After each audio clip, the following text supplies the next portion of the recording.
સૂતા છે એ જાગી જાઓ અને જાગેલા છે એ સૂઈ જાવ એવું નહીં, પણ ધ્યાન અહીંયા આપો.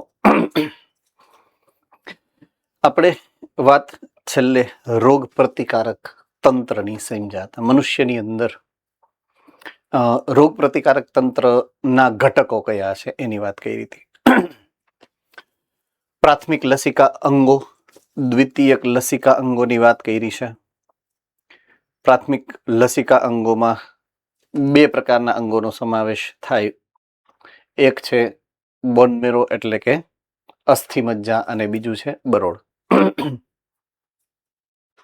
થાઇમસ હું બરોળ. એને એક ઉત્પન્ન કરે છે બી લસિકા કોષો, એક ઉત્પન્ન કરે છે ટી લસિકા કોષો. હવે દ્વિતીયક લસિકા અંગોની વાત કરું તો અહીંયાથી શરૂ થાય છે આખું લિસ્ટ. પહેલું બરોળ, બીજું લસિકા ગાંઠ, માલ્ટ, ઘણું બધું આપણે જોયું છે. તો આ બધાનું ક્યુમ્યુલેટિવ એટલે કે સામૂહિક રીતે કામ એ છે કે જ્યારે આપણા શરીરની અંદર એન્ટીજન આવશે ત્યારે રોગ પ્રતિકારક તંત્ર સક્રિય બને. લસિકા ગ્રંથિ, લસિકા અવયવો, જે દ્વિતીયક લસિકા અવયવો છે કે જેની અંદર લસિકા કોષો બી અને ટી બંને સંગ્રહિત હોય છે, એ સક્રિય થાય. એક એન્ટીજનને મારવાનું કામ કરે, બીજું એન્ટીજન ઉપર રાસાયણિક પ્રક્રિયા કરે એન્ટીબોડી બનાવીને. આ જે એની ક્રિયાવિધિ છે કે એન્ટીજન આવ્યું, બહારથી આપણા શરીરમાં પ્રવેશ્યું, પછી આપણું શરીર કઈ રીતે એનો રિસ્પોન્સ આપે છે કે જે તમને સિસ્ટમ સમજાવી, જે તમને તંત્ર સમજાયું, એ તંત્રની કાર્યપ્રણાલી શું, તો એની વાત આપણે આજે કરશું. એને કહેવાય પ્રતિકારકતા. તો પ્રતિકારકતાનો અર્થ શું લેવાનો છે આપણે કે રોગ પ્રતિકારક તંત્ર આપણે જે સમજ્યા એ કાર્ય કઈ રીતે કરે છે. કોમ્પ્લેક્સ એટલે કે જટિલ તંત્ર છે, સમજવાનું છે. આ એકદમ જટિલ ક્રિયાવિધિ છે. દરેક નાની નાની ટર્મિનોલોજી એટલે કે શબ્દો એના એક ચોક્કસ અર્થની સાથે સમજવાના છે આપણે. દરેકનો અર્થ સ્પેસિફિક એટલે કે ચોક્કસ છે. એટલે ઘણી બધી ટર્મિનોલોજી આજે આપણે નવી શીખવાની છે આ પોઈન્ટની અંદર. એટલે ખાસ એની અંદર તમારે ધ્યાન આપવાનું રહેશે, કારણ કે આવું બધું પહેલી વાર આવ્યું છે. આની પહેલા તમને આવું ડિટેલમાં ક્યારેય સમજાવેલું નથી. એટલે ખાસ તો ધ્યાન આપણે આજુબાજુમાં ન જાય એનું ધ્યાન રાખશું એમ. નહીતર કન્ફ્યુઝિંગ સ્ટેટમાં રહીએ, ખબર નહીં પડે, બધું મિક્સ થઈ જશે એવું લાગશે. આપણે એવું નથી કરવાનું. સરસ રીતે ધ્યાન આપશું અને વન બાય વન ચર્ચા કરીએ કે આ પ્રતિકારકતા એટલે હોય શું એમ. તો મેં તમને જે કીધું એમ કે ભાઈ બહારથી એન્ટીજન આવ્યું તો આપણા રોગ પ્રતિકારક તંત્રએ સક્રિય બની અને એની સામે ફાઇટ કરવાની છે, એની સામે લડવાનું છે. એ લડવાની જે ક્રિયાવિધિ છે એને પ્રતિકારકતા કહીએ. તો આપણું શરીર મોટા ભાગના બાહ્યકારક એટલે કે જે પરજાત દ્રવ્ય છે અથવા તો પ્રતિજન, જો નવો શબ્દ આવ્યો પ્રતિજન, એન્ટીજન એનું ગુજરાતી કર્યું છે પ્રતિજન, બરાબર છે. એન્ટીજન એટલે પ્રતિજન, બરાબર છે.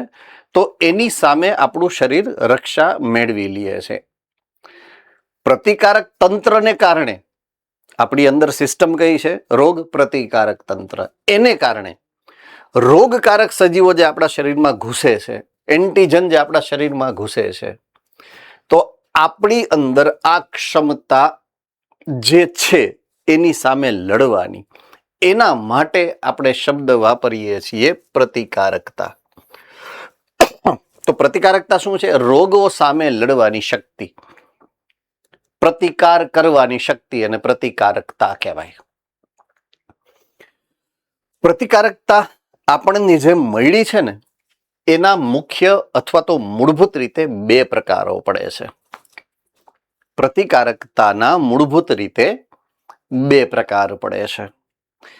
એક જન્મજાત એટલે કે ઇનનેટ પ્રતિકારકતા કે ઇમ્યુનિટી.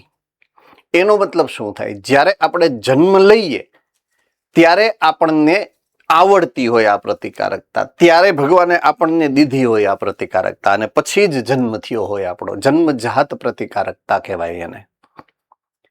કોને સમજાણું છે? રેડી? ઓકે. બીજું, ઉપાર્જિત પ્રતિકારકતા.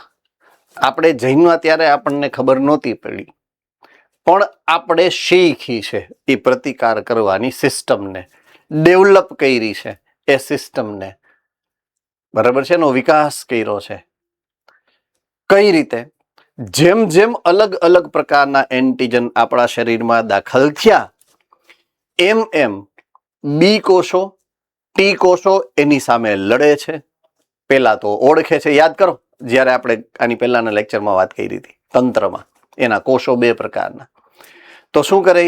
એન્ટીજનને ઓળખે છે, રાઈટ? પછી એને નિષ્ક્રિય કરે છે, અને પછી એનો સંગ્રહ થાય છે. કોને યાદ આવ્યું? હે ને? સંગ્રહ થાય. બસ એ સંગ્રહ થાય ને, સ્મૃતિ ઈયા શીખા આપણે ને પછી રાખી દીધું સાઈડમાં, એટલે બીજી વાર ઈ આવે ને એટલે દે ધનાધન ડબલ સ્પીડમાં થાય એમ. એને કહેવાય ઉપાર્જિત પ્રતિકારકતા. આપણે એને ખબર નહોતી, પહેલી વાર જયારે આવ્યા ત્યારે આપણે એને નહોતા ઓળખતા. બરાબર છે? આપણે એને ઓળખા કે આ ભાઈ આ રોગ ઉત્પન્ન કરી શકે આ અંગની અંદર, એટલે આપણે શીખવું છે. આપણા રોગ પ્રતિકારક તંત્રના બી કોષોએ આ શીખવું છે કે હા, આ ભાઈ અહીંયા જાય છે, આ પ્રકારની અસર કરે છે, આ પ્રકારની રોગ લાગુ પડે છે, અને આવી આવી અસર થઈ છે, હવે આને મારવો છે. એટલે એની ઓળખે, એની પ્રોટીનની સિક્વન્સ આઈડેન્ટિફાઈ કરે, ઓળખે, અને પછી એને આધારે એને નિષ્ક્રિય કરી શકે એવા પ્રોટીન પોતે બનાવે, એન્ટીબોડી બનાવે પોતે. તો એ વિભેદિત થાય. એક વિશેષ પ્રકારના એન્ટીબોડી બનાવવા માટે એ બી કોષો એટલે બીટા, બીટા વાળો બી કોષો, બી લસિકા કોષો એ વિભેદિત થાય, અને એ ચોક્કસ પ્રકારના એન્ટીજન સામે ચોક્કસ પ્રકારનું એન્ટીબોડી બનાવે. તો એ વિકસાયું છે તંત્ર, આપણે હતું નહીં જ્યારે આપણે જન્મ્યા ત્યારે, એટલે એને નામ પડ્યું છે ઉપાર્જિત પ્રતિકારકતા. આઈ હોપ કે તમને બધાને સમજાય છે પ્રોપર અર્થઘટન બંને શબ્દોનું. જન્મ સમયે તમારી સામે, તમારી પાસે જે ક્ષમતા છે લડવાની, એને જન્મજાત પ્રતિકારકતા કહેવાય. જેમ જેમ તમે એન્ટીજનના સંપર્કમાં આવો અને એનો પ્રતિકાર કરતા શીખો, એને કહેવાય ઉપાર્જિત પ્રતિકારકતા. એ તો લાઈફ લોંગ છે, જ્યાં સુધી જીવશો ત્યાં સુધી આ તો થતું જ રહીએ.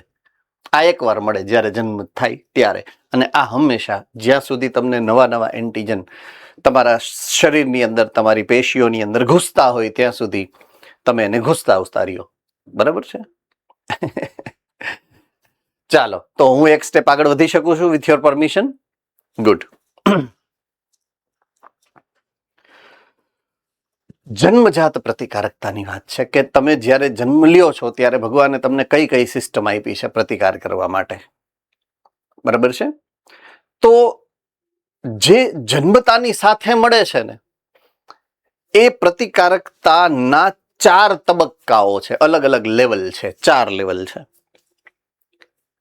પહેલું લેવલ, ઓલા આપણે તમને જો મહાભારતની કથા તો બધાએ સાંભળી હશે કે નહીં? એમાં અભિમન્યુ વિશે સાંભળ્યું હશે. યુદ્ધમાં જાય ત્યારે ઓલી ચક્રવ્યૂહ, એના 7 કોઠા, બસ એક્ઝેક્ટલી આ 7 કોઠા છે આપણા.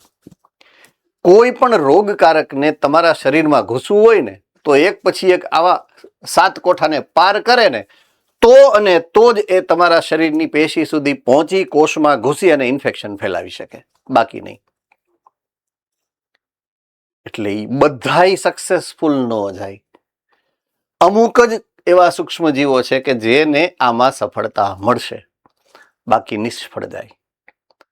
તો 4 કોઠા તો અહીંયા આપ્યા છે આપણને અત્યારે જ.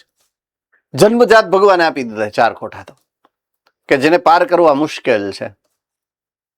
ક્લિયર થાય છે આ કે ના? હે ને? ઈ ગમે એને રોકે, કોઈને અંદર ન આવવા દે. 4 સમજો તમે, ચોક્કસ નથી. કોઈને અંદર આવવું છે વાયરસને, ન આવવા દે. કોઈ બેક્ટેરિયાને અંદર આવવું છે, નહીં આવવા દે. ચોક્કસ નથી કે આને જ અંદર ન આવવા દે અને બીજાને અંદર જવા દે, એવું નહીં. પસંદગીમાન પ્રવેશશીલ નથી, અર્ધ પ્રવેશશીલ, અપ્રવેશશીલ. સમજ में आ रही है बात? यस और नो? है ने? એટલે ગમે એને રોકે. તો શું છે, જન્મજાત પ્રતિકારકતા કેવી છે, આ બિન ચોક્કસ છે. એવું નહીં કે આને રોકે આને જાવ, એવું નહીં, કોઈને જવા જ ન દે.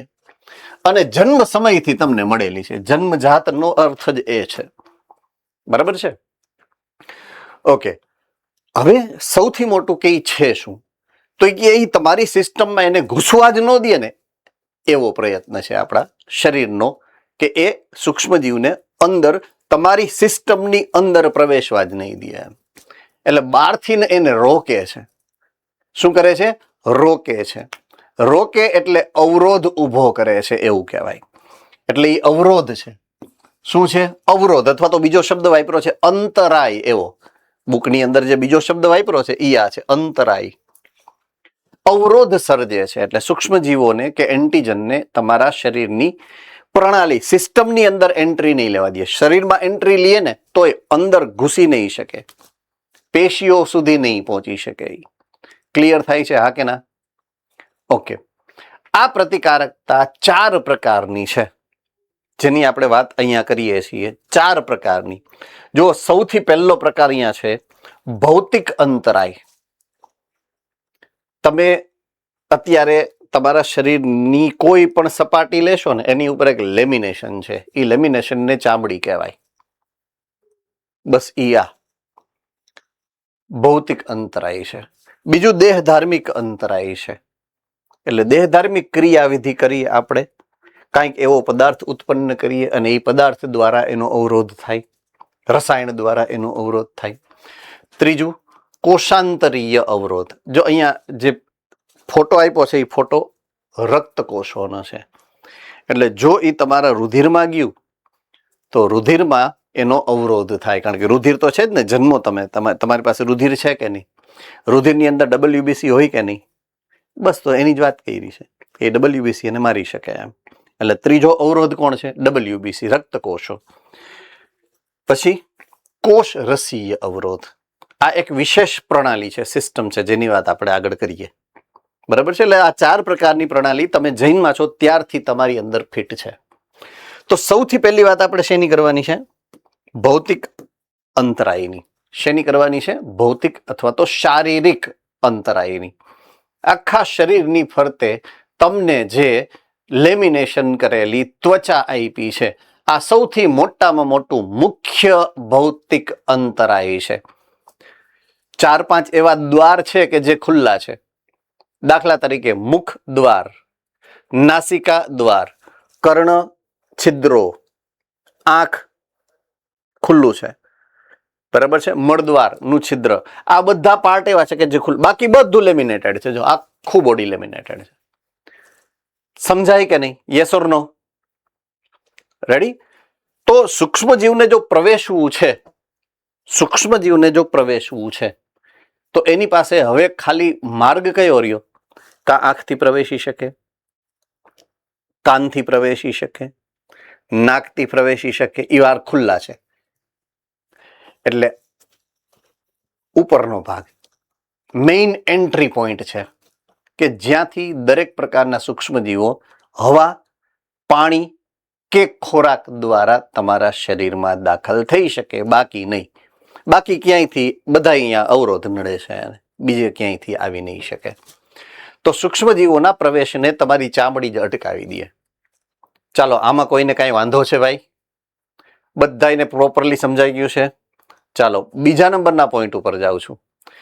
શ્વસન માર્ગ છે, જઠર આંત્ર માર્ગ છે, મૂત્ર જનન માર્ગ છે. હવે આ નળીઓ મેં તમને કીધી હતી, ખુલ્લી જગ્યાઓ. રેડી? તો અહીંયા શું મૂકેલું છે? શ્લેષ્મ સ્તર. ગઈકાલે વાત થઈ હતી, કોને યાદ છે? બરાબર? તો શ્લેષ્મ સ્તર છે. તો અહીંયા ચોંટી જશે, સિપક જાયેંગે. क्या होगा? सिपक जाएंगे. तो सूक्ष्मजीव अंदर जाएंगे, श्लेष्म में सिपक जाएंगे. है ना? ऐसे तुम श्वास लेते हो ना, तो सूक्ष्मजीव जाते हैं, सिपक जाते हैं, बाद में वो ऑटोमेटिक बाहर निकल जाते हैं. बाद में सुबह सुबह ऐसे करके हम काटते हैं उसको, तो उसमें सब होता है, धूल, मिट्टी, सूक्ष्मजीव सब होते हैं. समझ में आ गई ना बात? कहीं कहीं पेंसिल इसमें डालते हो, ऐसे करके करते करते खोद के निकालते हो, तो वो भी ऐसे ही है वही, है ना। सो ये सब चीज है, આ બધું શું છે? વ્યવસ્થા છે, કુદરતની પ્રણાલી છે, સિસ્ટમ છે. પોઈન્ટ ટુ બી નોટેડ. જેટલી માર્ગની રચના ગઈકાલે વાત મેં કરી હતી, શ્વસન માર્ગ હોય, પાચન માર્ગ હોય કે પ્રજનન માર્ગ હશે, મૂત્રજનન માર્ગ હશે, બધામાં શ્લેષ્મો મૂકવાનું કારણ સમજાઈ ગયું કે નહીં હવે? હે ને? તો શ્લેષ્મ સ્તર જે છે એ ટ્રેપ કરી લે, ચોંટાડી દે સૂક્ષ્મજીવોને, આગળ અંદર પ્રવેશવા જ ન દે. એની હારે પાછું માલ્ટ તો છે જ ને, માલ્ટ સક્રિય બનીને દે ધનાધન મારી નાખે એને. એટલે આ સરસ મજાની જે સિસ્ટમ છે એ ભૌતિક અંતરાય તરીકે શ્લેષ્મનું આવરણ, ભૌતિક આવરણ ચડાવ્યું છે તમે. ચામડીનું આવરણ એક ભૌતિક આવરણ છે. હવે સમજાણું ભૌતિક શું કામ નામ પડ્યું એનું? ભૌતિક આવરણ. તમે આ સ્કિન એક ભૌતિક રચના છે જે તમે બનાવી. અંદરની સાઈડ જે છે તો શ્લેષ્મનું એક આવરણ છે, એ ભૌતિક આવરણ છે જે આપણે બનાવેલું છે. ક્લિયર થઈ ગઈ વાત આખી? નામ અને એનો ગુણધર્મ બંને બરાબર છે. ઓકે, પોઈન્ટ નંબર 2 ઉપર જઈએ આપણે. બરાબર છે, એ છે દેહ ધાર્મિક અંતરાય. શું છે? કોઈ દેહ ધાર્મિક ક્રિયા દ્વારા આપણે કોઈ રસાયણ બનાવી, એ રસાયણ દ્વારા પ્રતિકાર. બરાબર છે. અને એ રસાયણ શું કરે? જુઓ, રોગકારકની વૃદ્ધિને અવરોધશે. દાખલા તરીકે જઠરની અંદર પાચન માટે તમે એસિડ ઉત્પન્ન કરો તો દરેક બેક્ટેરિયા આ એસિડને સહન ન કરી શકે. મોટા ભાગના તો એસિડમાં ગુજરી જાય. ક્લિયર? હે ને? ઓકે. હવે મુખની લાળ, એમાં એક વિશેષ પ્રકારનો એક રાસાયણિક પદાર્થ બને છે. બરાબર છે? કોઈને ખબર છે એનું નામ શું છે? જે એન્ટીબેક્ટેરિયલ હોય.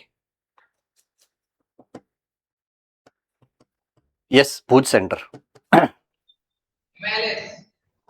અમાઇલેઝ એન્ટીબેક્ટેરિયલ નથી, એ અમાઇલોઝ નું પાચન કરે એવું છે.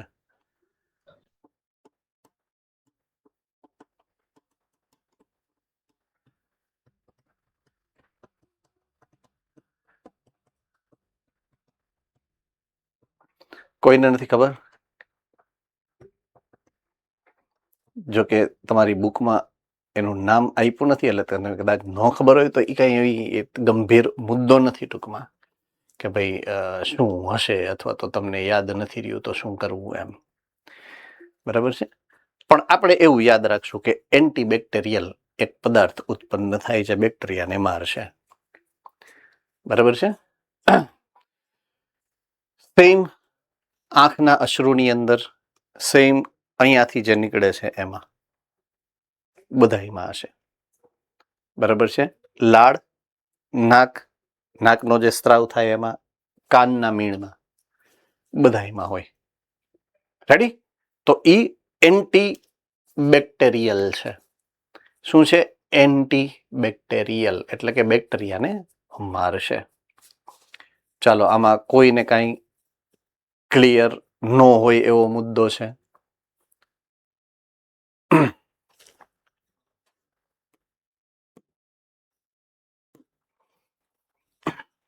ઓકે. હવે જો એ પાચન તંત્રમાં, જો પહેલા તો શું અવરોધ, શું છે? સ્કિન.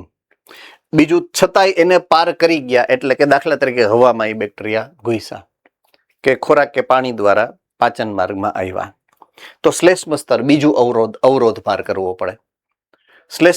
શ્લેષ્મ સ્તર એને રોકી લે. તો દેહધાર્મિક અવરોધ એટલે કે અહીંયાથી ઓલા જે એન્ઝાઇમ છે એ એને રોકી લે. દેહધાર્મિક અવરોધમાં કદાચ એસિડિટી જે છે એ એને રોકી લે. શ્લેષ્મ સ્તર છે એ એને રોકે. આ બધું એને રોકવાનો પ્રયત્ન કરે. એટલે બે અવરોધ પાર કરી ગયા. એક ભૌતિક અવરોધ પાર કર્યો અને બીજો ઓલો દેહધાર્મિક અવરોધ પાર કર્યો. બે અવરોધ પાર કરી ગયા. તો એ નાના આંતરડા સુધી પ્રવેશે અને એનું શોષણ થઈ જાય. બે અવરોધ પાર કરે તો ત્રીજા સ્ટેજમાં તો એ જાય ને. હવે તો પાચન તંત્રમાંથી હોહરા નીકળી ગયા દાખલા તરીકે, બચીને કોઈ પણ રીતે. તો જો એ બચીને નીકળી જાય એટલે નાના આંતરડામાંથી એનું શોષણ થઈ જાય. શોષણ થઈ જાય એટલે ક્યાં જશે? રુધિરમાં. હવે અહીંયા રાહ જોઈને જ બેઠા છો WBC બધા કે આવે એટલી વાર છે, ગગા ઉલાળી નો નાખું તો કે એમ. એટલે કોષાંતરીય અંતરાય ત્યારે લાગુ પડે સ્ટેજ 3 માં, એટલે કે જ્યારે સૂક્ષ્મજીવો 2 અસ્તર પાર કરી અને ત્રીજા અસ્તરમાં પહોંચે. Clear or not? હે ને? ઓકે. તો આપણા દેહમાં કેટલાક શ્વેતકણો એટલે કે WBC જેવા કે બહુ કોષકેન્દ્રીય શ્વેતકણ, ઉદાહરણ છે આ શ્વેતકણનું એક ઉદાહરણ છે. બહુ કોષકેન્દ્રીય શ્વેતકણ એટલે કે તટસ્થ કણ. બીજું એક કેન્દ્રીય કણ એટલે આ 1 અને આ 2 એટલે કે મોનોસાઇટ. આ નામ ખાસ તમારે યાદ રાખવું પડશે. PMNL morpho nucleo leucocyte. બરાબર છે? એનો મતલબ એવો થાય કે એનું કોષ કેન્દ્ર છે ને એ અલગ અલગ આકારનું હોય. જો પાછળ બેકગ્રાઉન્ડની અંદર આપેલું હશે, આ આખો કોષ છે, આ આખો કોષ છે, આ આખો કોષ છે, પણ એના કોષ કેન્દ્ર જુઓ અલગ અલગ સ્વરૂપના છે. એ જે અલગ અલગ સ્વરૂપ છે ને એના ઉપરથી એને આ નામ પડ્યું છે PMNL. પોલી એટલે ઘણા બધા, મોર્ફો પોલીમોર્ફો એટલે ઘણા બધા સ્વરૂપ, કેનું ન્યુક્લિયર એટલે કે એના કોષ કેન્દ્રના, એવા લ્યુકોસાઇટ એવા શ્વેતકણો. હે ને? અર્થ સમજાઈ ગયો બધાને સરસ રીતે? ગુડ. તો આ 2 એવા છે WBC કે જે ઓલરેડી રુધિરમાં છે. અને એ કેવા છે? ભક્ષક કોષો છે. કેવા છે? ભક્ષક કોષો એટલે એને ખાઈ જશે. કોને ખાઈ જશે? સૂક્ષ્મજીવો જે રુધિરમાં આવ્યા એને. બીજું લસિકા કોષો પણ છે. ખાલી શ્વેતકણો છે એવું જ નથી, લસિકા કણ પણ છે. હે ને? લસિકા કણ પણ હોય ને WBC ના એક ભાગ તરીકે. કેવા? નૈસર્ગિક મારક કોષો. આઈ રિપીટ, નૈસર્ગિક મારક કોષો. અને બીજું એટલે આ 1, આ બીજા અને આ ત્રીજા બૃહદ કોષો, મેક્રોફેજીસ. એ પેશીમાં હોય, દરેક પેશી પાસે છે. રુધિર જ્યારે પેશીની અંદર જાય પેશીય જળ બનીને, તો એની અંદર જો એ વયો ગયો તો પેશીઓમાં વચ્ચે વચ્ચે આવા બૃહદ કોષો આવેલા હોય, એ એને ખાઈ જાય પેશીય જળમાં જો એ પ્રવેશે તો. બરાબર છે? બૃહદ કોષો એટલે 3: શ્વેતકણ, લસિકા કોષ, બૃહદ કોષ. કોષાંતરીય અવરોધમાં 3 પ્રકારના કોષો છે. આ ખાસ યાદ રાખવાનું છે. કોષ નંબર 1 જે છે કોષાંતરીય અવરોધ, એ શું છે? શ્વેતકણો, જેના 2 પ્રકાર છે, એક PMNL અને એક છે એક કેન્દ્રીય કણ મોનોસાઇટ. થમ્સઅપ કરવું પડશે, હું યાદી આપું છું તમને. ગુડ. બીજું છે લસિકા કોષ, જેનો પ્રકાર શું છે? નૈસર્ગિક મારક કોષો એટલે કે ટી કોષો. મારક કોષો એટલે ટી, કિલર ટી કોષ. હમણાં આવું છું એના ઉપર, સમજાવીશ તમને. બરાબર છે? અને ત્રીજું બૃહદ કોષો. આ ત્રીજા છે. કોષનો પ્રકાર નંબર 3. એટલે આ બીજા નંબરના કોષ છે અને આ ત્રીજા નંબરના કોષ. આ 3 પ્રકારના કોષો કોષાંતરીય અવરોધ તરીકે રુધિરમાં હાજર હોય. હવે બૃહદ કોષો ક્યાં છે? તો કે પેશીની અંદર. દરેક પેશી પાસે બૃહદ કોષો છે. તમે કદાચ સંયોજક પેશી ભણી હોય ચેપ્ટર નંબર 7 ની અંદર તમને ભણાવી હશે ને. તો સંયોજક પેશીમાં ખાસ કરીને તંતુ ઘટક પેશીમાં હતા બૃહદ કોષો. કદાચ આછું પાતળું યાદ આવતું હોય તો બસ, તો એ જ આ બૃહદ કોષો છે. એ દરેક પેશીમાં, કારણ કે તંતુ ઘટક પેશી અથવા તો સંયોજક પેશી બધે છે. દરેક અંગ પાસે, દરેક કોઈ પણ અંગ હશે ને કોષાંતરીય અંદરની બાજુએ, એ સંયોજક પેશી તો જોડાયેલો હશે અને દરેક સંયોજક પેશી પાસે બૃહદ કોષો છે. સિમ્પલ. એટલે પેશી પાસે આ છે જ બૃહદ કોષો, જે એક કોષાંતરીય અવરોધનો પ્રકાર બનશે. કોરિલેટ કર્યું, જો મેં તમને સરનામું આપ્યું કે વાં તમે આ ભણ્યા હતા એ આની સાથે સંલગ્ન છે એમ. આ કોરિલેશન તમારા મગજમાં એકદમ ક્લિયર હોવું જોઈએ. હવે અત્યાર સુધી વાંધો નહોતો, તમને આના વિશે ખબર નહોતી, તમને એ ખબર હતી કે તંતુ ઘટક પેશીમાં આ કોષ હોય એમ, પણ શેના માટે છે એ હું તમને અત્યારે સમજાવું છું. આના માટે છે. એ કોષાંતરીય અવરોધનો પ્રકાર છે. એ અનુકૂલન છે એક વિશેષ પ્રકારનું, કે જો સૂક્ષ્મજીવ હરતા ફરતા આવ્યો 2-3 કોઠા પાર કરી અને પેશી સુધી પહોંચી ગયો ને તો હજી એની પાસે બૃહદ કોષ છે કે જે પેશીને જેને કહેવાય ને પેશીના કોષોની વચ્ચે એટલે કે આંતરકોષીય અવકાશમાં જ એ બેક્ટેરિયાને મારી નાખે એવી સિસ્ટમ છે આ કોષાંતરીય અવરોધ. આટલું સમજાણું? તો હવે આમાં કોઈને કઈ મુશ્કેલી નથી તો હું એક સ્ટેપ આગળ વધું છું. પક્કા? ઓલરાઈટ.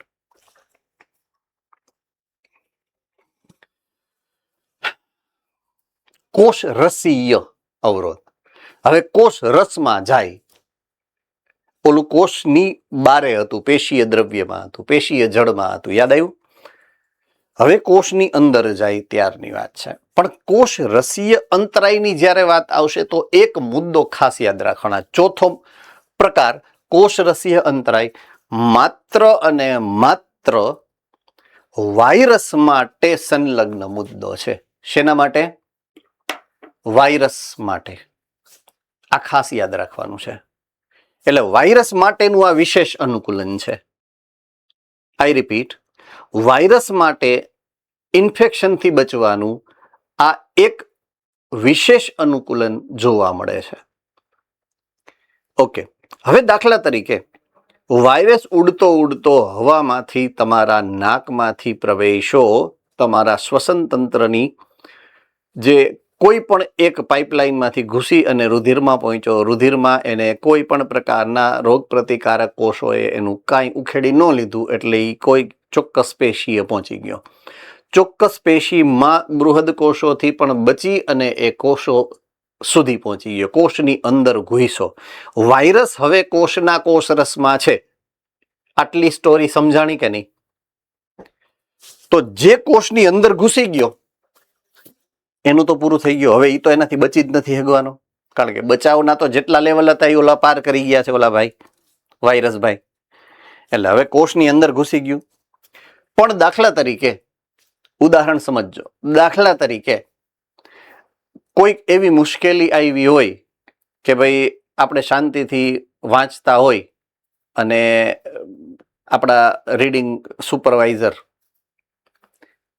ક્લાસની બહાર નીકળે અને પછી જે આપણી અંદરથી મોજના આમતોરા બહાર નીકળે બધા, એને વાત કરવાની જે બાકી હોય એકબીજા સાથે એ વાત થઈ શકે એવી સ્થિતિ સર્જાય. ઘણી વાત લંચ બોક્સ એકબીજાના ઢોળી નાખ્યા હોય તો એ ધૂંબો મારવાનો બાકી હોય ત્યારે એ યાદ આવે કે હાલો ધૂંબો મારી આવી એક જઈને. આ બધી ક્રિયાવિધિ ત્યારે યાદ આવે.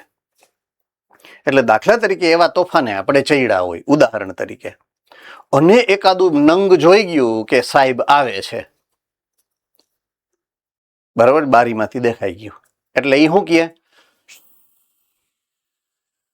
એટલે બધા એકદમ સરસ રીતે સમજી જાય કે આપણે શું કરવાનું નથી, એમ શું કરવાનું છે નહીં, શું કરવાનું નથી, એ તરત સમજી જાય. ક્લિયર થાય છે ને હું જે કહેવા માંગુ છું? આવું તો બહુ કર્યું હશે ને આપણે. એક્ઝેક્ટલી એ લાગુ પડે આમાં. જે કોષની અંદર ઓલો વાયરસ ઘૂસી ગયો એ તો હવે કઈ કરી જ નથી શકવાનો. એટલે એ શું કરે? આજુબાજુના કોષોને શું કહેવાય? સર આવી ગયા, તમે બચજો. પણ એ સિગ્નલ કેવી રીતના આપે? બાજુવાળા કોષને ખબર કેમ પડે કે આ સિગ્નલ મને મળે છે? આપણી જેમ અવાજ તો ન કાઢી ગઈ. એટલે એ એક વિશેષ દ્રવ્ય ઉત્પન્ન કરે, કેમિકલ. આવી રહ્યું જો એનું નામ. શું ઉત્પન્ન કરે? ઇન્ટરફેરોન.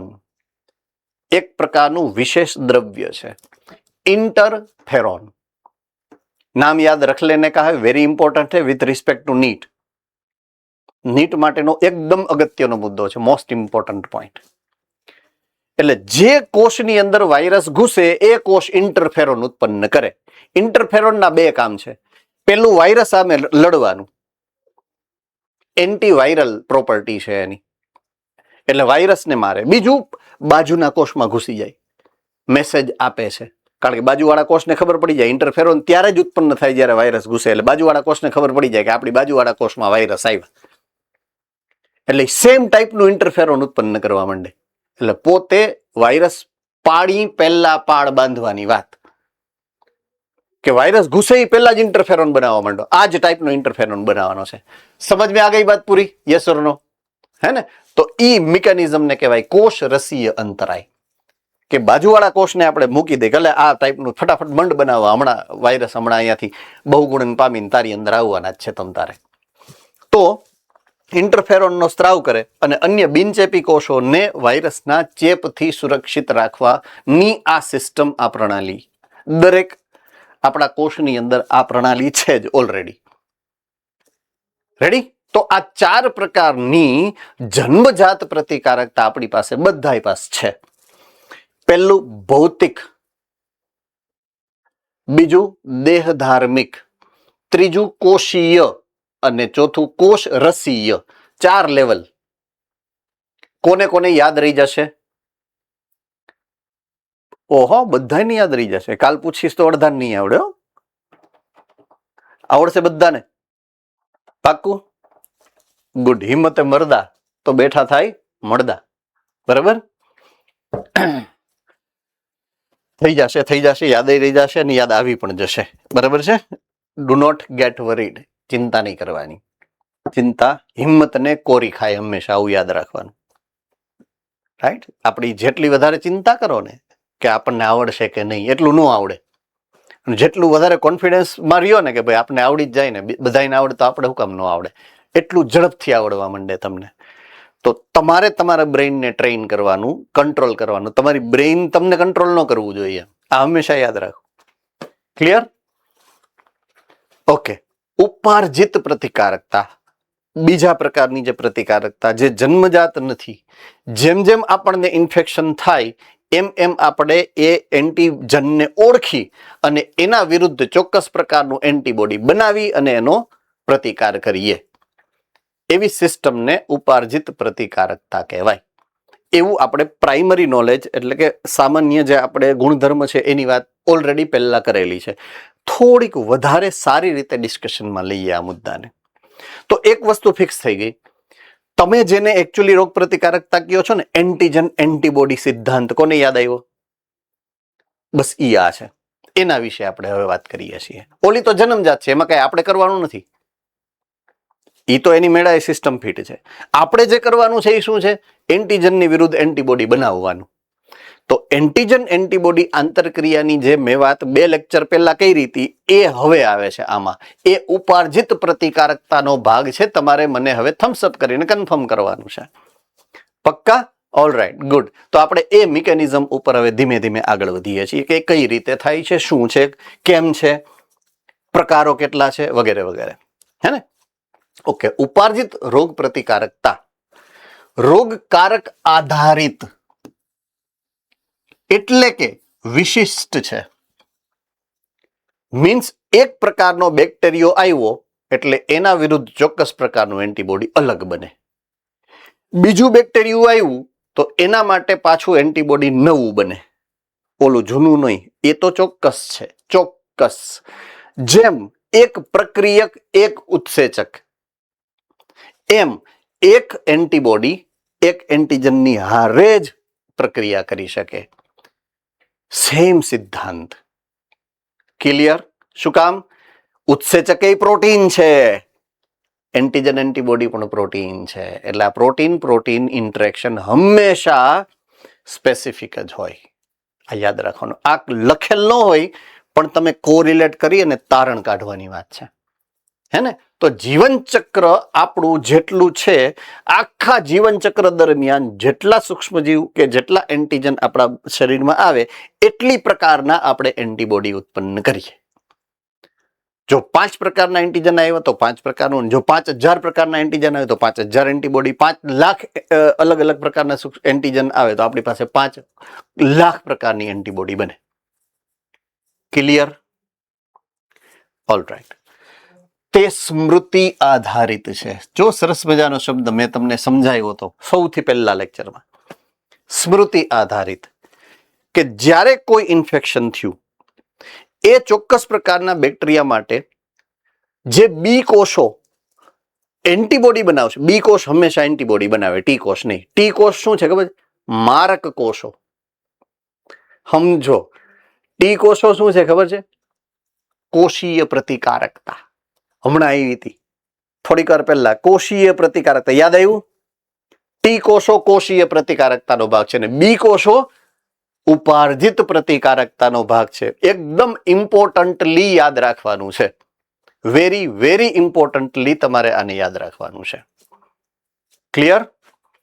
ઓકે. તો સ્મૃતિ આધારિત છે એટલે જ્યારે બી કોષ વિશેષ પ્રકારનો એન્ટીબોડી બનાવી લે, એનું કામ પૂરું કરી નાખે, ફાઇટિંગ બાઇટિંગ બધી પૂરી થઈ ગઈ, ઇન્ફેક્શન ફ્રી થઈ ગયા, એટલે એ બધા જ બી કોષો ફરતા ફરતા અલગ અલગ, એ જો આપણે પહેલા જ વાત કરી હતી કે ચોક્કસ પ્રકારના બેક્ટેરિયા હશે, વાયરસ હશે, સામાન્ય રીતે એની પેશી કે કોષો ફિક્સ હશે.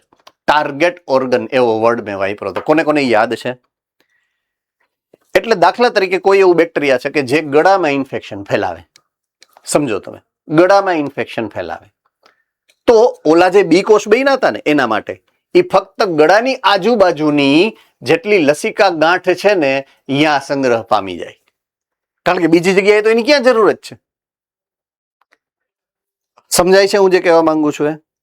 હે ને? એટલે જે જગ્યાએ એની જરૂરિયાત હશે અહીંયા એનો સંગ્રહ એટલે શું થઈ ગયું? બીજી વાર કામ આવે. સ્મૃતિ આધારિત છે. રાઈટ? આનો અર્થ એ થાય કે જ્યારે આપણું શરીર પહેલી વખત રોગકારકના સંપર્કમાં આવે ત્યારે પહેલો પ્રતિચાર આપે, પહેલી વાર એને ઓળખે. પોઈન્ટ ટુ બી નોટેડ. પહેલા તો ઈ સૂક્ષ્મજીવ આવ્યો ને, ઈ એન્ટીજન આવ્યો ને, આપણના સિસ્ટમને તો ખબર જ નથી આ કોણ છે. એટલે પહેલા ઓળખવું પડે, સ્વજાત છે કે પરજાત છે. એટલે આપણે ઓળખીએ કે આ પરજાત છે.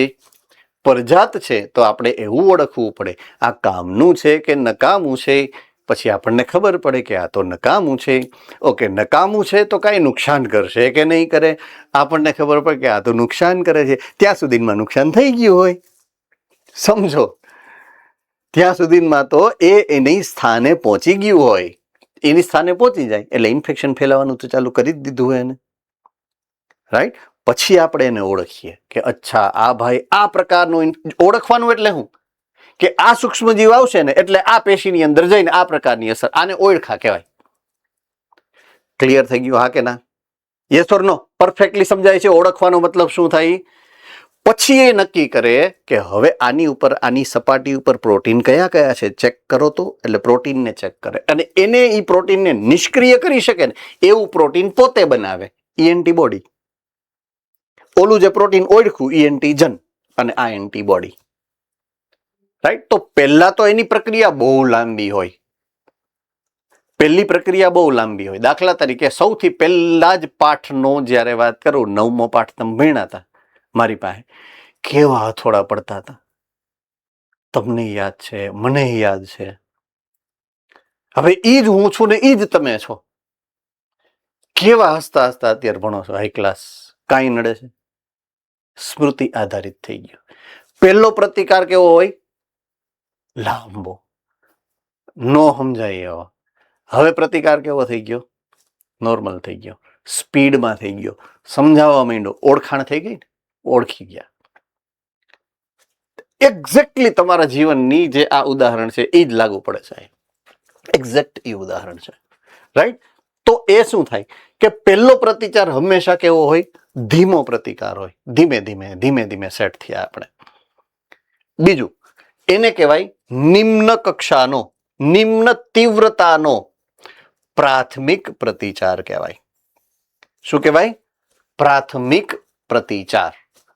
તો પ્રાથમિક પ્રતિચારનો અર્થ શું થાય કે કોઈ સૂક્ષ્મજીવ, કોઈ એન્ટીજન જ્યારે તમારા શરીરમાં પહેલી વાર ઘૂસે અને તમારું શરીર એને ઓલી ઓળખવાની ક્રિયાવિધિ ને પછી એન્ટીબોડી તૈયાર કરવાની ક્રિયાવિધિ ને એ કરે, એમાં જે લાંબી વાર લાગે ને, ધીમો પ્રતિકાર આપે ને પહેલી વાર, એને પ્રાથમિક પ્રતિકાર કહેવાય.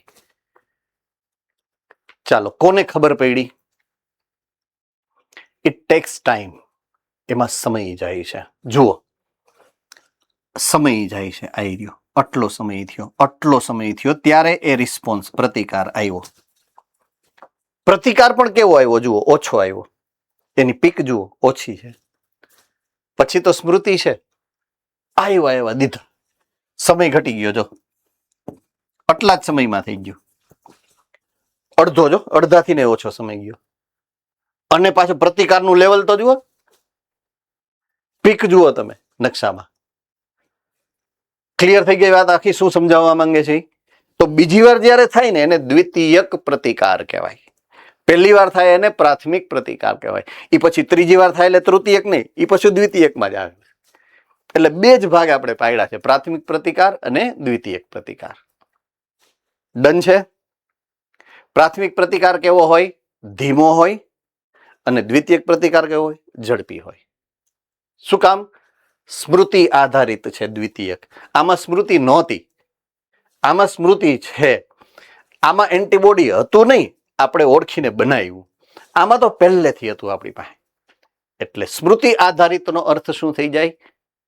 એન્ટીબોડી મીડિયેટેડ, એન્ટીબોડી આધારિત છે. હે ને? સમજાણું કે નહીં? ઓકે.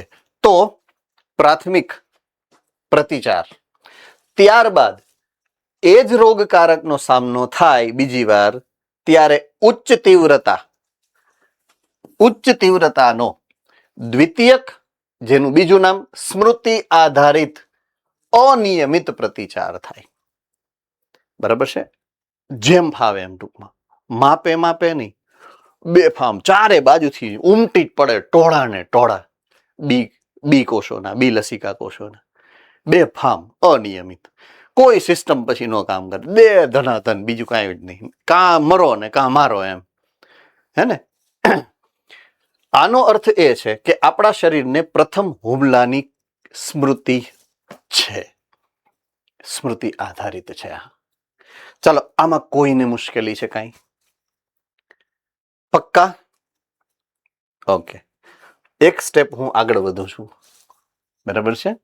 તો ઉપાર્જિત પ્રતિકારકતા, પ્રાથમિક અને દ્વિતીયક પ્રતિચાર આપણા શરીર, એમાં રુધિર અને રુધિરમાં હાજર રહેલા બે પ્રકારના લસિકા કોષો દ્વારા થાય છે.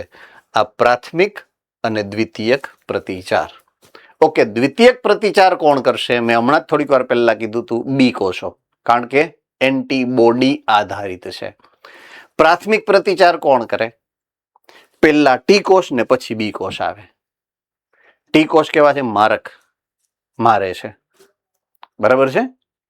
તો પ્રાથમિક પ્રતિચાર અને દ્વિતીયક પ્રતિચારમાં મૂળભૂત જે કોષો સંકળાયેલા છે, બરાબર છે, એ લસિકા કોષો જ છે. બે પ્રકારના લસિકા કોષો છે. એકનું નામ છે બી લસિકા કોષ, એકનું નામ છે ટી લસિકા કોષ. બી લસિકા કોષો એટલે બોન મેરો વાળા, અસ્થિ મજ્જામાં જેમ પરિપક્વ થાય. ટી લસિકા કોષો એટલે થાઇમસમાં પરિપક્વ થાય એ. તો બી લસિકા કોષોનું કામ શું છે? જુઓ, એન્ટીબોડીનું સર્જન કરે છે. કોને કોને યાદ રહી ગયું છે? મેં તમને સમજાવ્યું હતું ત્યારે. બરાબર છે? એ એન્ટીબોડીનું સર્જન કરે. એ એના પ્રોટીન છે કે જે રોગકારક સામે લડે છે. એટલે એન્ટીબોડી શું છે? પ્રોટીન છે. અને પ્રોટીન શેના માટે બન્યું છે? તો કે એન્ટીજનની સામે, કાં તો એને નિષ્ક્રિય કરવા માટે અને કાં તો એનો નાશ કરવા માટે, બેમાંથી એક. હવે વાત છે ટી લસિકા કોષોની.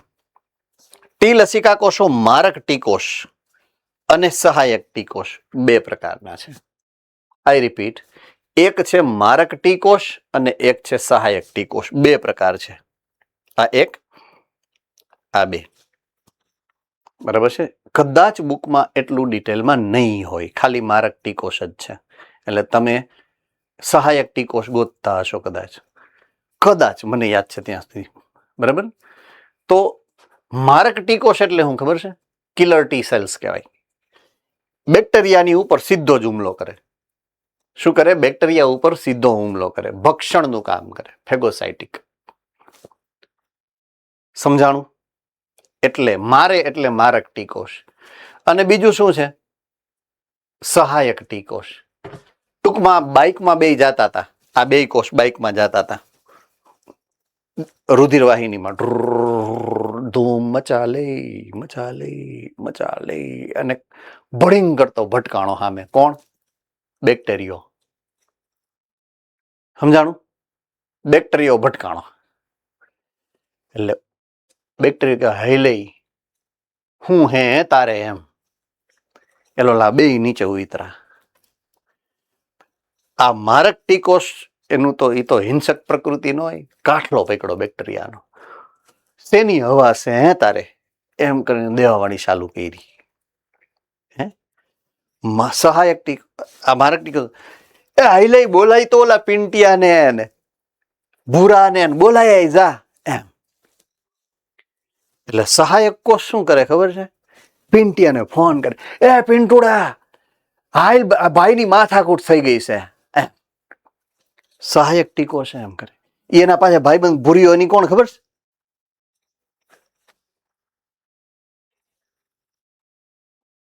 જે ઓલા ગાંઠની અંદર સંગ્રહાયેલા બેઠા છે એ ધોળે ત્યાંથી હાઈલ હાઈલ કે દોસ્તારની માથાકૂટ. સમજાણું કે નહીં? હાવ હેલી રીતના સમજાઈ ગયું કે નહીં? એટલે આ સહાયક ટીકોષો છે ને એ પાછળ બેઠા હોય, માથાકૂટ થાય ને તેથી બીજાને બોલાવા જાય હળી કાઢતા. કોને? બી કોષોને. જો બી કોષોને એન્ટીબોડીના સર્જન માટે હાઈલ હાઈલ માથાકૂટ થઈ એમ તરત બોલાવા જાય, સહાય કરે છે એ ફાઇટિંગ પ્રક્રિયામાં. કોને? મારક ટીકોષોને. એટલે આવા બે પ્રકારના ટીકોષો છે. બહુ ઇમ્પોર્ટન્ટ છે, યાદ રાખવાનું છે, નીટ માટે ઇમ્પોર્ટન્ટ છે આ ત્રણેય પોઈન્ટ. બી કોષ એન્ટીબોડીનું સર્જન કરે, કિલર ટીકોષ મારક ટીકોષ સીધું ભક્ષણ કરે બેક્ટેરિયાનું, અને સહાયક ટીકોષ છે ને એ બી કોષોને બોલાવી અને એન્ટીબોડીના સર્જન કરવા માટે એને પ્રેરે છે. એટલે ખાસ આ પ્રક્રિયામાં આ ત્રણેય પ્રકારના કોષોના મહત્વને તમારે યાદ રાખવું પડશે ખાસ. રેડી? ડાઉટ કોઈને આમાં? ઓકે, ચાલો હવે જે એન્ટીજન એન્ટીબોડી રિએક્શનમાં આપણે એન્ટીબોડી ઉત્પન્ન કરીએ છીએ આપણા શરીરના બી કોષો દ્વારા, જે એન્ટીબોડીનું સર્જન થાય છે એ એન્ટીબોડીની સામાન્ય સંરચના, એની રચનાની વાત કરી છે કે એન્ટીબોડીની આણ્વિક સંરચના કેવી છે. રાઈટ? તો સૌથી પહેલા તો આ આકૃતિ તમને તમારી બુકમાં મળી જશે. જુઓ જોઈએ, મળી? ઓકે, હવે હું એ આકૃતિને સમજાવવાનો પ્રયત્ન કરું છું તમને. એમાં 4 થાંભલા છે. એ ચારે 4 થાંભલા છે ને એ પોલીપેપ્ટાઇડ છે. 4 પોલીપેપ્ટાઇડ. આ એક, આ જો આવી રહી, આ પહેલા નંબરની, બરાબર છે?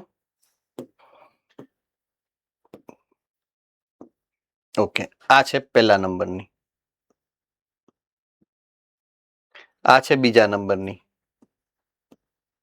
આ છે ત્રીજા નંબરની, અને આ છે ચોથા નંબરની. ચાલો, આ ચારે 4 પોલીપેપ્ટાઇડ વિશે ખબર પડી ગઈ તમને? થમ્સઅપ કરી દો. ઓકે, પહેલી અને ચોથી છે ને એ નાની શૃંખલા છે, અને બીજી અને ત્રીજી છે ને એ લાંબી શૃંખલા છે. જુઓ તો મળ્યું તમને એવું જોઈને? બરાબર છે? ઓકે, હવે પહેલી શૃંખલા અને બીજી શૃંખલાની વચ્ચે ક્યાંય તમને રાસાયણિક બંધ બનેલો હોય એવો દેખાય છે? જો હું કહી દઉં છું તમને ક્યાં છે આ એરિયા. ડાઈસલ્ફાઇડ બંધ છે. શું છે? ડાઈસલ્ફાઇડ બંધ, જે દ્વિતીયક પ્રોટીનની લાક્ષણિકતા છે. દ્વિતીયકમાં હોય, તૃતીયકમાં હોય, ચતુર્થકમાં હોય. બરાબર છે? આ બધામાં ડાઈસલ્ફાઇડ બંધ હોય. હવે બીજી અને ત્રીજી વચ્ચે ડાઈસલ્ફાઇડ બંધ છે. જુઓ જોઈએ, અહીંયા જો કેટલાય બધા ઢગલો એક છે. ત્રીજી અને ચોથી વચ્ચે પણ છે આઈડિયા. ખાલી અહીંયા જ નથી, સરફેસ એટલે કે એની જે સપાટી છે અહીંયા છે. જુઓ, બધે છે સપાટી ઉપર આઈડિયા ઘણા બધા છે. આ બધા ડાઈસલ્ફાઇડ બંધ છે. ચાલો, એટલું યાદ રહેશે. ઓકે, હવે હું આ ચારે 4 શૃંખલામાં જે 2 નાની શૃંખલા છે ને, નાની શૃંખલા, બરાબર છે, અને 2 જે મોટી શૃંખલા છે ને, એની વાત અહીંયા તમને જે બુકમાં રજૂ કરી છે એ પ્રમાણે નામ આપીએ આપણે. 2 નાની એને કહેવાય હળવી શૃંખલા. કેવી કહેવાય? હળવી શૃંખલા. વજન, અણુભાર ઓછો છે. નાનું કદ હોય ને, અણુભાર ઓછો હોય એટલે એને હળવી શૃંખલા કહેવાય. આની પહેલા પણ હળવી શૃંખલા અને ભારે શૃંખલા આવી હતી, N14, N15, બરાબર? તો એવી આ એક હળવી શૃંખલા છે. કયા? 2 નાની નાની જે છે એને હળવી શૃંખલા કહેવાય. સામે 2 જે મોટી છે એને કહેવાય ભારે શૃંખલા. શું કામ? કારણ કે એ વજનમાં કે અણુભારમાં વધારે, એટલે એ ભારે શૃંખલા છે. બરાબર છે? એટલે એનું નામ પડ્યું હાલા.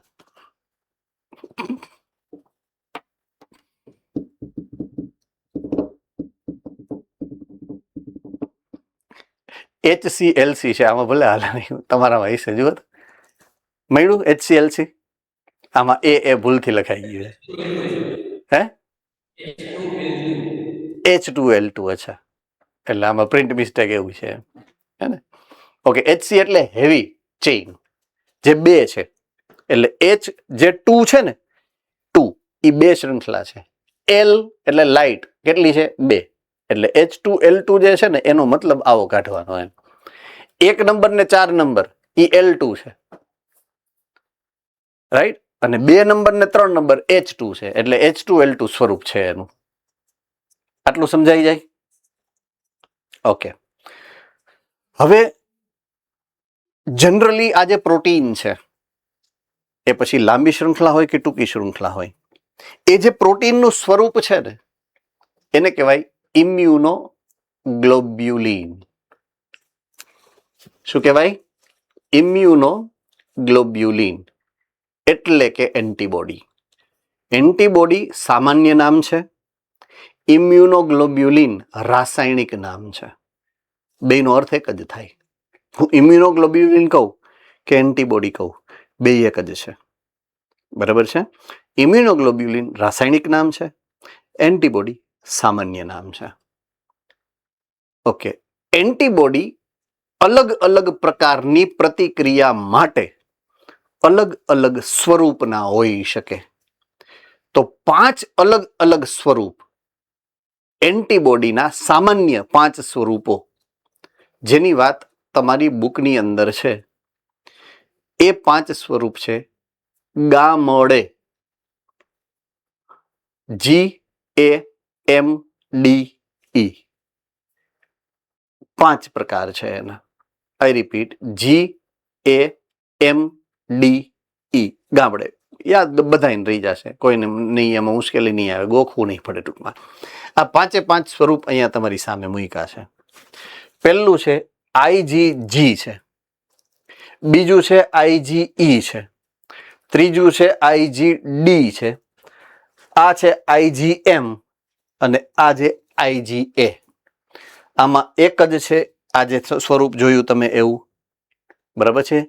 H2L2 1 છે, આમાં H2L2 1 છે, આમાં H2L2 1 છે, આમાં H2L2 2 છે અને આમાં H2L2 5 છે ટોટલ. બરાબર છે? આટલું ડિટેલમાં તમારે યાદ રાખવાની જરૂરિયાત નથી, પણ મેં તમને એ 5 સ્વરૂપ ખાલી એક્ઝામ્પલ તરીકે અહીંયા મૂકેલા છે. તમારા માટે મહત્વના ખાલી આ 5 નામ જ છે. IgG, IgA, IgM, IgD, IgE. આટલું તો તમારે યાદ રાખવું જ પડશે. બરાબર છે?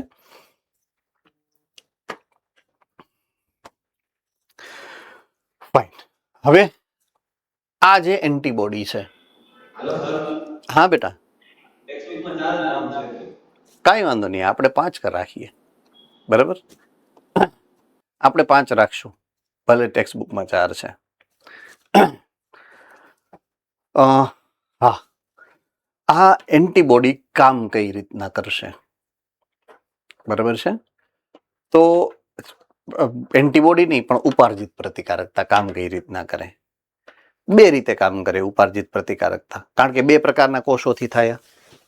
ઉપાર્જિત પ્રતિક્રિયા છે એ 2 પ્રકારના કોષોથી થઈ શકે છે.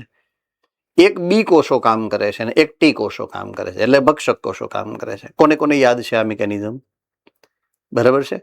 હવે જો બી કોષ કામ કરશે તો એમાં રસાયણ ઉત્પન્ન થશે, અને ટી કોષ કામ કરશે તો એ તો દેહ ધનાધન સીધી મારવાની જ વાત છે. બરાબર છે? એટલે જો બી કોષ કામ કરશે તો એ સિસ્ટમને શું કહેવાય? એન્ટીબોડી દ્વારા થતી ક્રિયા, એટલે કે એન્ટીબોડી મધ્યસ્થી પ્રક્રિયા કહેવાય. બરાબર છે? ઉપાર્જિત પ્રતિકારકતાના 2 પ્રકાર છે. જો એ બી કોષ દ્વારા થશે તો એ એન્ટીબોડી મધ્યસ્થી કહેવાય, અને જો ઓલા મારક કોષો આવશે ને ટી કોષો આવશે ને અને એ કામ કરશે તો એને કહેવાય કોષીય મધ્યસ્થી પ્રતિકારકતા. બરાબર છે? શું કહેવાય? કોષીય મધ્યસ્થી પ્રતિકારકતા. એટલે પ્રતિકારકતા બે પ્રકારની છે. એક એન્ટીબોડી મધ્યસ્થી પ્રતિકારકતા,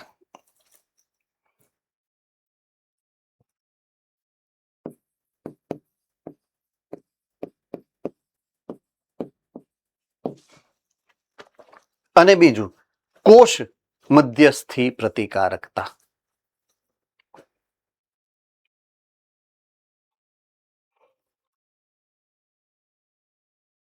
શબ્દ એક ને એક બે વાર આવ્યો. કોષ મધ્યસ્થી એટલે કે કોષીય પ્રતિચાર. યાદ આવ્યું? તો એ કોષને અનુલક્ષીને હું કહું છું કે આ કોષ જે કરે છે એને કોષીય પ્રતિચાર કહેવાય. ભૌતિક અંતરાય, રાસાયણિક અંતરાય એટલે કે દેહધાર્મિક અંતરાય, કોષીય અંતરાય એ કોષીય અંતરાયનો પ્રકાર હતો, કોષીય પ્રતિકાર. હવે સમજાણું? અહીંયા જે હું વાત કરું છું ને એ એની ક્રિયાવિધિની વાત કરું છું. એની ક્રિયાવિધિ, એની પ્રતિકારકતાને શું કહેવાય? કારણ કે કોષ મધ્યસ્થી છે, કોષ દ્વારા થાય છે, એટલે કહેવાય કોષીય મધ્યસ્થી પ્રતિકારકતા. એટલે બે મુદ્દા એકબીજાથી અલગ દ્રષ્ટિકોણથી સમજાવેલા છે, ખાસ એને યાદ રાખવાનું. મિક્સનો મેં કીધું હતું ને કે આમાં અમુક મુદ્દાઓ એવા છે કે જે એકબીજા સાથે મિક્સ થઈ શકવાની સંભાવના છે. એ મુદ્દો આ છે. હું ખાસ તમને ધ્યાન દોરું છું કે અહીંયા તમારે મિસ્ટેક નથી કરવાની. એમ ક્લિયર થાય છે? હે ને? તો જ્યારે પ્રતિકારકતા, ખાસ ઉપાર્જિત પ્રતિકારકતા બી કોષ દ્વારા થાય છે એન્ટીબોડી ઉત્પન્ન કરીને, તો એન્ટીબોડી મધ્યસ્થી પ્રતિકારકતા કહેવાય. અને જ્યારે ટી કોષો દેહ ધનાધન કરશે તો એને કોષીય મધ્યસ્થી પ્રતિકારકતા કહેવાય. એક પછી એક બંનેની વાત કરીએ તો પહેલી વાત કરું એન્ટીબોડી મધ્યસ્થીની. તો આપણે સમજા એ પ્રમાણે એન્ટીબોડી દ્વારા થતો પ્રતિકાર, એન્ટીબોડી રુધિરમાં જ જોવા મળે છે અને માટે તેમને તરલ પ્રતિકારક પ્રતિચાર પણ કહેવાય. એનું બીજું નામ છે તરલ પ્રતિકારકતા પ્રતિચાર. તરલ શબ્દ આવ્યો તો ત્યારે મેં સમજાવ્યું હતું. તરલ એટલે દેહ જળ. અહીંયા રુધિર રસની વાત છે. દેહ જળ જ કહેવાય, તરલ કહેવાય. એટલે એ તરલ, હવે એન્ટીબોડી ક્યાં છે? તરલમાં. એટલે કે રક્ત નો જે મેઇન ભાગ છે એ શું છે? પ્લાઝમા. તો એ પ્લાઝમામાં છે ને, તો પ્લાઝમા શું છે? તરલ છે. રુધિર રસ ગુજરાતીમાં, હે ને? તો રુધિર રસમાં છે એકચ્યુઅલી, એટલે એને તરલ પ્રતિકારકતા પ્રતિચાર પણ કહેવાય. રિસ્પોન્સ. સમજો, આ રિસ્પોન્સની વાત છે. રિસ્પોન્સનો પ્રકાર. જો એન્ટીબોડી મધ્યસ્થી હશે તો એ રિસ્પોન્સને શું કહેવાય? હ્યુમોરલ ઇમ્યુન રિસ્પોન્સ, એટલે કે તરલ પ્રતિકારકતા પ્રતિચાર કહેવાય. શબ્દો કેટલા કેટલા નવા નવા. મેં કીધું દર વખતે નવા નવા શબ્દો આવશે. આ નવા નવા શબ્દોને યાદ રાખવા પડશે, સમજવા પડશે. કન્ફ્યુઝ થાશો એ હકીકત છે. અત્યારે ન થાવ, કારણ કે બધાને સારું સારું જ લાગે. હું સમજાવતો હોઉં ત્યારે હા યસ, હા સમજાઈ ગયું. પણ ઘરે જાઓ અને પાછું રિવાઇઝ કરો ત્યારે જે બધી ખીચડી બને એ અલગ પ્રકારની હોય. એની સુગંધે અલગ હોય, બરાબર, સ્વાદે અલગ હોય. એટલે ત્યારે ખાસ જોવાનું રહેશે તમારે, હે ને? ઓકે, આમાં કોઈને કાંઈ વાંધો, ડાઉટ? શબ્દના અર્થ ખાસ પકડવાના છે. એન્ટીબોડી જે રુધિરમાં છે, રુધિરમાં હોવાને કારણે એ જે પ્રતિચાર છે ને એને તરલ પ્રતિકારકતા પ્રતિચાર કહેવાય. સામે પાર્ટ 2 માં આવીએ કે જેમાં કોષીય મધ્યસ્થી પ્રતિકાર છે. તો મેં કીધું તું એમ એ ટી લસિકા કોષ દ્વારા થતો પ્રતિચાર છે. આપણું શરીર સ્વજાત ને પરજાત વચ્ચેનો ભેદ પારખી શકે છે. સ્વજાત હોય તો જવા દેશે, પરજાત હોય તો ચેક કરશે. પરજાતમાં હાનિકારક હોય એટલે ગયા. ઈ આની લાક્ષણિકતા છે. ઈ જે લાક્ષણિકતા છે ઓળખવાની કોની છે? ટી લસિકા કોષોની. આપણે જે શરૂઆતમાં વાત કરી હતી કે આપણું શરીર સ્વજાત અને પરજાત વચ્ચે ભેદ પારખી શકે, ઈ ભેદ પારખવાની શક્તિ આની પાસે છે. આપણું સ્ટેપ વાઇઝ સમજતા જઈએ છીએ. ત્યારે મેં તમને કીધું હતું કે આપણા શરીરના રોગપ્રતિકારક તંત્રના લસિકા કોષોમાં ટી લસિકા કોષ એને આ શક્યતા છે કે એ ઓળખી શકે. તમને આ સારું ટી કોષ શું હોય છે એમ, એટલે પહેલા તમને ટી કોષ સમજાય અને પછી મેં કીધું કે એની પાસે આ શક્તિ છે, હે ને? એટલે આપણે કન્ફ્યુઝ ના થઈએ. તો ટી લસિકા કોષો સ્વજાત ને પરજાતના ભેદને ઓળખી શકે છે.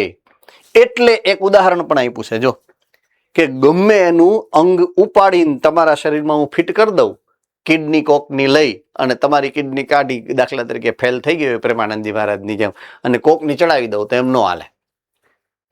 શરીર એને પરજાત છે ઓળખી દે અને એનો પ્રતિચાર કરે છે. કેમ લાગ્યું? તો સ્વજાત અને પરજાત એ જે શક્તિ છે એ આ છે, કોષીય મધ્યસ્થી પ્રતિકારકતાની પ્રતિચાર પ્રણાલી.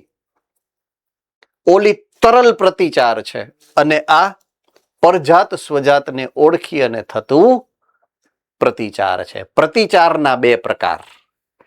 પ્રતિકારકતાના હિસાબે પ્રતિકારકતા બે પ્રકારની, પ્રતિચાર બે પ્રકારના. પ્રતિચાર ક્રિયા છે, એટલે ક્રિયા આમાં શું થાય? ઓળખવાની, સ્વજાત અને પરજાત.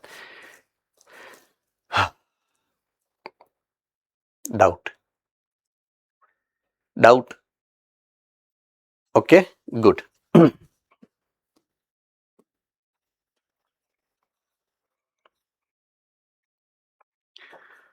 મેં તમને થોડીક વાર પહેલા સમજાવ્યું એ પ્રમાણે કોઈ પણ આરોપણ, પ્રત્યારોપણ એટલે કે કોકના રુધિર એક જણાનું બીજામાં તમે ઘુસાડી નથી શકતા, અંગ એકનું કાપીને બીજામાં ફિટ નથી કરી શકતા, અને કરવું હોય તો શું? સમજાય છે? દાખલા તરીકે કોઈકની કિડની ફેલ છે, મને એમ થાય કે મારે કિડની આપવી જ છે. હું આમ સુપર હ્યુમન, આપણે એકથી ચાલશે, નો પ્રોબ્લેમ, પણ હું ગમે એને આપી ન શકું એમ. હવે જો મારે કોકની કિડની કોકમાં ફિટ કરવી છે તો મારે કેટલા મહત્વના પાસાઓને ધ્યાનમાં રાખવા પડે. આ ખાસ મહત્વનું, પેશીની સંગતતા સંગતતા યાદ કરો. પ્રોટીન ઇન્ટરેક્શનમાં મેં સૌથી પહેલા તમને સમજાયું સંગત હોવું જરૂરી છે. જો સંગત હોય ને તો રિએક્શન ન થાય, સ્વજાત છે એવું ઓળખે. ક્લિયર થયું? અને જો પરજાત હોય તો એ પ્રતિકાર કરશે. એટલે સંગતતા ચેક કરવી પડે. બરાબર છે? બીજું, એક પેલી પેશીની સંગતતા અને બીજું રુધિરની સંગતતા. આ બે સંગતતા ચેક કરવી પડે. રુધિર બ્લડ ગ્રુપ એ ચેક કરવું પડે. બ્લડ ગ્રુપ મેચ કરવું પડે અને પેશીના કોષોને એના પ્રોટીનને મેચ કરવા પડે. રેડી? મેચ બે થાય ને તો જ તમે એ અંગ પ્રત્યારોપણ કરી શકો. હા, અત્યારે થોડી ઘણી ટેકનોલોજી આધુનિક એવી આવી ગઈ છે કે તમે સંગત ન હોય ને તો થોડા ઘણા ગુણધર્મોમાં ફેરફાર કરી અને એને પ્રત્યારોપિત કરી શકો છો. એના માટે તમારે પ્રક્રિયાઓમાંથી પસાર કરવું પડે એ અંગને અને વ્યક્તિને બેયને. અંગમાં પણ તમારે આ પ્રોટીનમાં ફેરફાર કરવા પડે, રૂપાંતરણ, અને વ્યક્તિને ઇવન જો અત્યાવશ્યક છે અને તમે પ્રત્યારોપણ કર્યું છે તો જીવનભર એને ઇન્જેક્શન દ્વારા, દવાના સ્વરૂપમાં પ્રતિચાર ન થાય, અવરોધ ન થાય, એનો અવરોધનો અવરોધ કરે એવા, પ્રતિચારનો અવરોધ કરે એવા રસાયણ તમારે ઉમરતા રહેવા પડે આખી જિંદગી. એટલે સતત એને એ ઇન્જેક્શન જે રેગ્યુલર ઇન્ટરવલમાં લેવા પડતા હોય, દર 3 મહિને કે 6 મહિને એ લેવા પડે, જેથી એ અંગને આપણું શરીર પ્રતિચાર કરી અને દૂર ન કરે, રિએક્શન ન આપે. એટલા માટે જીવન પર્યંત પ્રતિકાર અવરોધકો લેવા પડશે. ઇમ્યુનો સપ્રેસન્ટ કહેવાય એને. શું કહેવાય? ઇમ્યુનો સપ્રેસન્ટ. ક્લિયર થઈ ગયું? ચાલો આટલું, હે ને? ઓકે.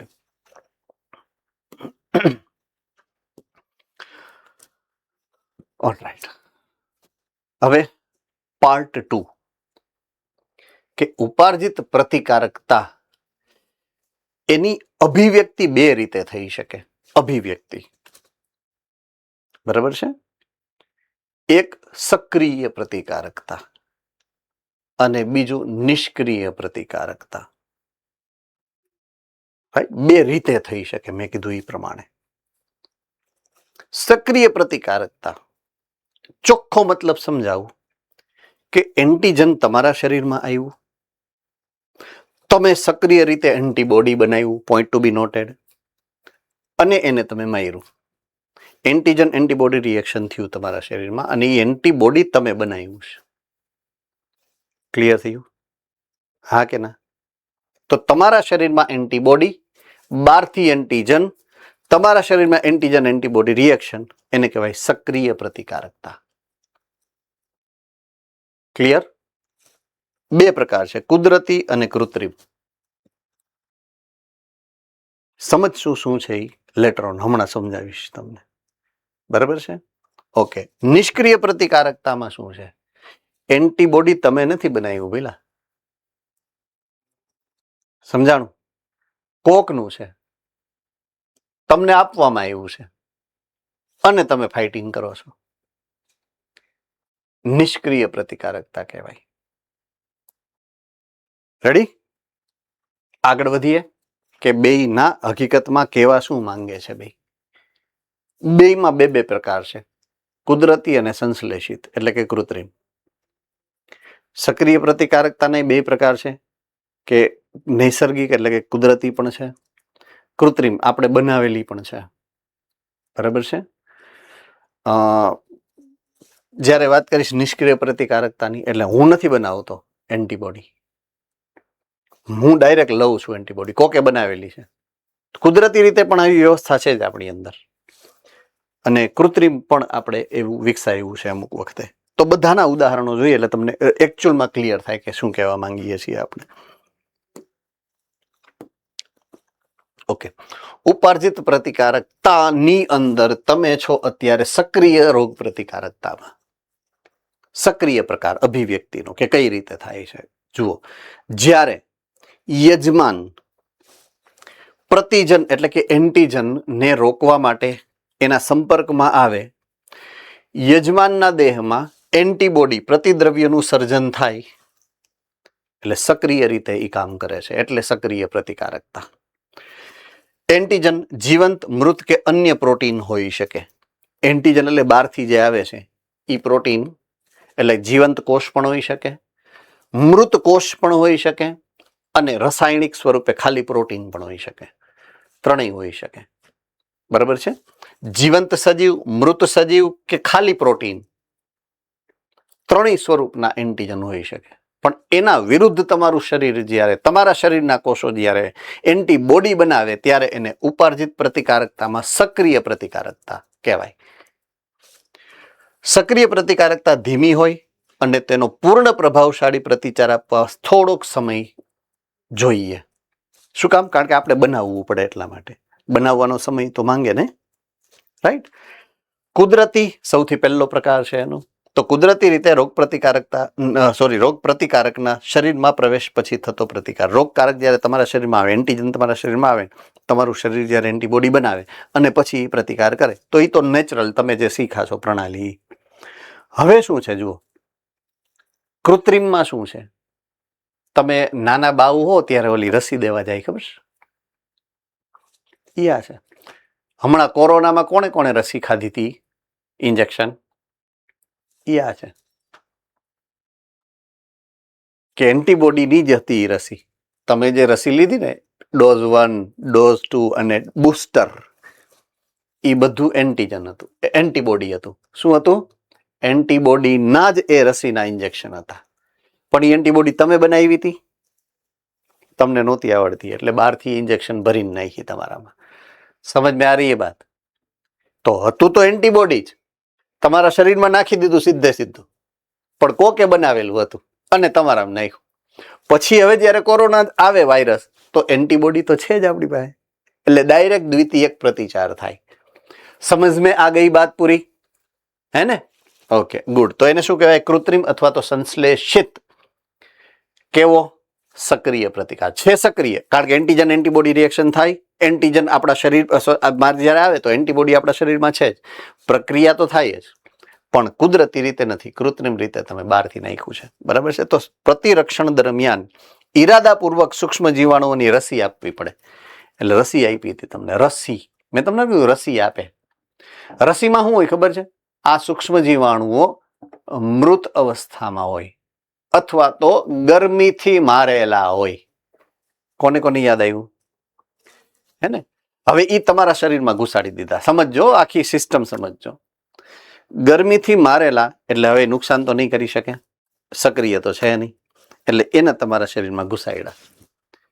તમારા શરીરમાં ઈ આવે એટલે તમારું શરીર એને ઓળખી જાય. રાઈટ? તમારું શરીર એને ઓળખી જાય. ઓળખી જાય ને એટલે શું કરે ખબર છે? પ્રતિચાર, એન્ટીબોડી બનાવે. સક્રિય રીતે બનાવે છે, તમારું શરીર જ બનાવે છે. રાઈટ? તો જ્યારે સક્રિય રીતે બનાવે છે, તમારું શરીર બનાવે છે, પણ મૃત કોષોને તમારા શરીરમાં જે દાખલ કરી રહી શું છે? મૃત કોષો. રસીની અંદર કોણ છે? મૃત બેક્ટેરિયા છે, મૃત વાયરસ છે. એ તમારા શરીરમાં રસી બનાવી અને મોકલા છે. એટલે તમારા શરીરમાં આમ જોવા જઈએ તો સંક્રમણ થયું, પણ કુદરતી નહીં, કૃત્રિમ રીતે.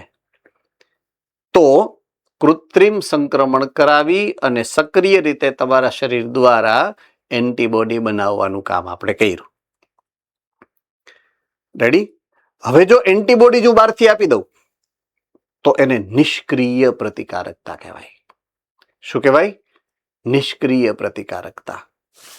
તો નિષ્ક્રિય પ્રતિકારકતા એટલે શું? જોઈ રહ્યું, જ્યારે શરીરની અંદર તૈયાર એન્ટીબોડી નાખી દો તમે તો એને નિષ્ક્રિય પ્રતિકારકતા કહેવાય. બે રીતે થાય. અગેઇન રસી મેં હમણાં થોડીક વાર પહેલા સમજાવ્યું. રસી બે પ્રકારની હોય. સીધી એન્ટીબોડીની રસી હોય અને મૃત સૂક્ષ્મજીવોની પણ રસી હોય. મૃત સૂક્ષ્મજીવોની રસી હોય ને એને સક્રિય પ્રતિકારકતામાં લેવાની, અને ડાયરેક્ટ એન્ટીબોડીની રસી બનાવો તો એને તમે નિષ્ક્રિય પ્રતિકારકતામાં લેવાની. બંને કૃત્રિમ છે કારણ કે બહારથી તમે નાખ્યું. હવે કુદરતી પ્રકારની જ વાત આપણે કરીએ કે તૈયાર એન્ટીબોડી ક્યાંથી આવે, તો અહીંયા સરસ મજાનું એક ઉદાહરણ આપ્યું છે. કોલોસ્ટ્રમ. Chapter number 2. કોલોસ્ટ્રમ કોને યાદ છે? હે ને? માતાનું જે દૂધ છે, શરૂઆતનું લેક્ટેશન 2, 3, 4 બરાબર છે, પહેલું વીક બીજું વીક, તો એમાં સેજ ઘટ્ટ હોય, આછા પીળા રંગનું હોય. શું કામ? કારણ કે એની અંદર એન્ટીબોડી હોય. યાદ આવી ગયું? એ એન્ટીબોડી બહારના છે, મમ્મીના છે, અને તમને મળે છે. મમ્મીના એન્ટીબોડી તમને મળે છે, પણ છે તો કુદરતી પ્રક્રિયા ને. આપણે કઈ ઇન્જેક્શન માર્યા? નો. દૂધની અંદર બનાવ્યા છે. દૂધની અંદર મમ્મીએ બનાવીને તમને આપી દીધા. પછી અંદર જઈને તમારા શરીરને રોગોથી બચાવવાનું કામ કરે. તો એ બેસ્ટમાં બેસ્ટ છે પહેલું. બીજું, એ જ મમ્મી, એ જ બાળક જ્યારે અંદર ઉદરમાં હતું ત્યારે જો એને ઇન્ફેક્શન થાય તો કે મમ્મીના જ એન્ટીબોડી એની રક્ષા કરે, કારણ કે એનું પોતાનું રુધિર તો સક્રિય ન હોય ને ત્યારે. એટલે ત્યારે પણ મમ્મીના એન્ટીબોડી એ ગર્ભના રક્ષણનું કાર્ય કરે છે. એટલે ખાલી પેટમાં હો 9 મહિના ત્યારે જ નહીં, જન્મ થઈ જાય પછી પણ શરૂઆતનો અઠવાડિયાનો જે સમયગાળો છે એમાં પણ મમ્મી તમને એન્ટીબોડી બનાવી અને દૂધ દ્વારા તમારા શરીરમાં દાખલ કરે. પછી તો એક્વાયર્ડ છે ને, બરાબર છે, ઉપાર્જિત. પછી તમને આવડવા માંડે ધીમે ધીમે, જેમ રોગકારક સજીવ અંદર દાખલ થાય તમારું શરીર પછી સક્રિય બની અને એ બનાવવા માંડે. પછી વાંધો ન આવે. ટૂંકમાં સમજાણું? રેડી? તો આ બે યાદ રહી જશે ઉદાહરણો. કુદરતી ઉપાર્જિત પ્રતિકારકતાના 2 ઉદાહરણો. એક, નવજાત શિશુને જે દૂધ કોલોસ્ટ્રમ આપવામાં આવે ઈ, અને બીજું શું છે મેં કીધું એ ગર્ભ અવસ્થા હોય અને ગર્ભનાળ દ્વારા એ એન્ટીબોડી જે છે એ રુધિર દ્વારા બાળકને પહોંચતા હોય. તો એ માતાના એન્ટીબોડી બાળકનું બે સમયે રક્ષા કરે છે, એક જન્મ પહેલા અને એક જન્મ પછી થોડાક સમય માટે. તો એ નિષ્ક્રિય પ્રતિકારકતા છે પણ કુદરતી છે. રસી દ્વારા દો તો કૃત્રિમ છે. ડાઉટ ડાઉટ કેટલું બધું ભણ્યા છો આજ તમે, હે ને? આજ તમે ઘણું બધું નવું ભણ્યા છો. એટલે આજ ઘરે જઈને ખાસ જેને આળસ થતી હોય આળસ ખંખેરીને વાંચજો 2 વાર, તો જ યાદ રહેશે. બરાબર છે? આપણે અત્યારે સ્ટોપ કરીએ છીએ, ઓલરેડી ટાઈમ થઈ ગયો છે એટલા માટે. બરાબર છે? રસીકરણ ને પ્રતિકારકતાથી આવતા લેક્ચરની અંદર કાલે આપણે વાત આગળ વધારીએ છીએ. બરાબર? All right, I'll C you tomorrow. કાંઈ ડાઉટ હોય તો કાલે પછી પૂછી લેજો, વાંધો નહીં. ઓલરેડી 1:05 થઈ ગઈ છે, હે ને? ચાલો.